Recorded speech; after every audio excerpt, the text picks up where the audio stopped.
Hey guys, it's Neisha from Ivanhoe Cycles here. I'm just going to talk to you about the Tempt 4 today. So this is the new Tempt 4 of the Live range.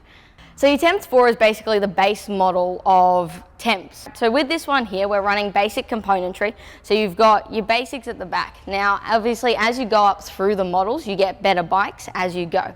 So on your Tempt 4, basically what you've got your hydraulic disc brakes, right? Now with disc brakes, you've got two different types of disc brakes. You've got both hydraulic and cable. So your cable disc brakes are a simpler form of disc brake. Now, basically both are very effective. The idea of disc brakes is that it keeps the brakes away from the rim, right? When the brake is on the rim, what you run into is when you run through mud, dirt, that kind of thing, which you really do on a mountain bike, you're running into slipping and whatnot, right? Because you can't get that really good grip. So when you put it on the disc, basically it keeps it away from the center and out of the way. Being a hydraulic disc brake, it's basically an oil-filled tube, which then just pressurizes when you pull on the brake. That then puts it on really nicely, so there's no stretching of the cables, so they're really easy to maintain.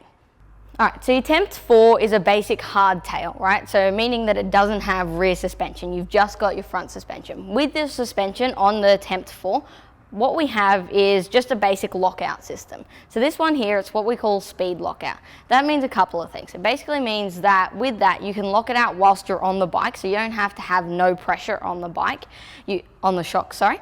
You also have, with that, you've got different varying degrees of lockout, right? So depending on where you set it will depend on how locked it is. Now, with these particular shocks here, we have what's called preload, right?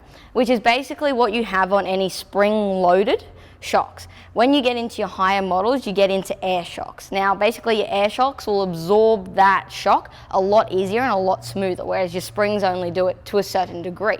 So these are just a very basic shock. All right, so the components we're running on this one, we've got your basic Shimano Acera at the back. So it's a couple models up. At the front, we're running Altus, and with the shifters, we've got some basic shifters, which basically means through the combination of the three is where you get your smoother change. So the better the components are across the three of them will depend on how smoothly the gears change and how well it works. Now, with the frame on this one here, just a basic alloy frame, nice, light, easy to ride. Now the wheels on this one here, we've got a 27.5-inch wheel, which is a new sizing from Giant. It's been around for about a year or so now. With the 27.5-inch wheel, it's basically the perfect combination of a 29er and a 26, right?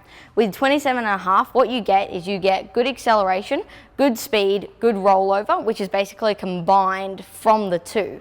So being that they're slightly smaller than the 29er, they're a lighter weight as well as they're a lot more nimble. So when you're going through the rougher terrain and doing like a lot of zigzags, that kind of thing, really easy to ride with these tires. So they are the basic components of your Live Tempt 4, and if you have any further questions, feel free to come see us.